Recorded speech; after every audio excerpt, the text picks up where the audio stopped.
ভুট্টার জমিতে আগাছানাশক স্প্রে করার কারণে বিশেষ করে এই যে এই পাতাগুলা দেখতেছেন, এই পাতাগুলা হলুদ হয়ে যায়। মানে নিড়ানি দিছি, নিড়ানি দেওয়ার পর এই দুই পাশের মাটি উঠাই দিছি।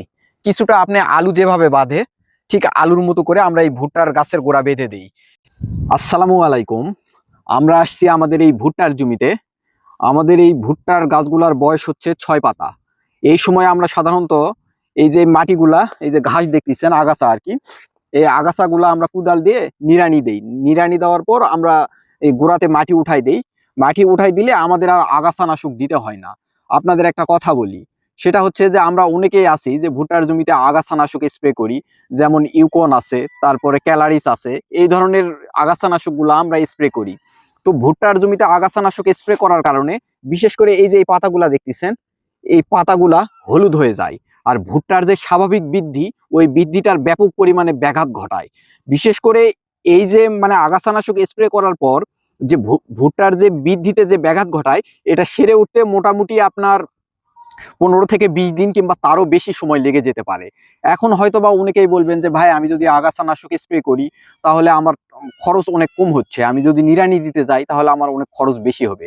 ভাই, আপনি যদি আগাছানাশক স্প্রে করেন সেক্ষেত্রে মিনিমাম আপনি কাটা প্রতি 20 থেকে 25 কেজির মতো ভুট্টা কম পাবেন। আর আপনি যদি নিড়ানি দেন তাহলে কাটা প্রতি আপনি 20 থেকে 25 কেজির মতো ভুট্টা বেশি পাবেন। তো চলুন, যদিও আমাদের এই জমিতে মানে ভুট্টার যে গাছগুলা মোটামুটি বয়স হয়ে গেছে, আমরা এই মাটিগুলা নিড়ানি দেওয়ার পর এই গোড়াতে, ভুট্টার গাছের গোড়াতে আমরা মাটিগুলা উঠাই দিব। এই কাজটা আমরা করি সেচে, মানে সেচের সুবিধা হতে এই কাজটা করি। তো এই জমিতে আমাদের মোটামুটি এরকম একটা বয়স চলে আসছে, আমরা খুব শীঘ্রই এই জমিটা নিড়ানি দিব। তো আমাদের আরেকটা জমি আছে পাশেই, ওই জমিটা আমাদের মোটামুটি নিড়ানি দেওয়া শেষ, আবার গাছের গোড়ায়ও আমরা মাটি উঠাই দিছি। তো চলুন ওই জমিটা দেখা যাক। তো আমরা আমাদের এই ভুট্টার জমিতে চলে আসছি। গতকাল আমরা এই ভুট্টার জমিটা মানে নিড়ানি দিছি। নিড়ানি দেওয়ার পর এই দুই পাশের মাটি উঠাই দিছি। কিছুটা আপনি আলু যেভাবে বাঁধে ঠিক আলুর মতো করে আমরা এই ভুট্টার গাছের গোড়া বেঁধে দিই। এতে করে আমাদের জমির মাটি আলগা হয়ে যায়, পাশাপাশি যে আগাছাগুলো আছে আগাছাগুলো মরে যায়, প্লাস আমাদের সেচের সুবিধা হয়।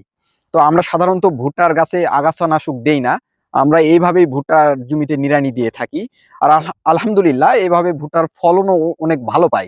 দেখা যায় আমাদের কাঠাপ্রতি প্রায় 2 থেকে 3 মনের মতো ভুট্টা পাই। 2 মন বললে ভুল হবে, আমরা সাধারণত কাঠাপ্রতি 3 মন করে ভুট্টা পেয়ে থাকি। তো আমাদের এই যে প্রসেসটা যদি আপনার ভালো লাগে তাহলে আপনি ফলো করতে পারেন। তো দোয়া করবেন আল্লাহ তাআলা যেন আমাদের ব্যবসায় বারাকা দান করে এবং সৎপথে পরিচালনা করার তৌফিক দান করে। আজকে এই পর্যন্তই। ভালো থাকবেন, সুস্থ থাকবেন। আসসালামু আলাইকুম।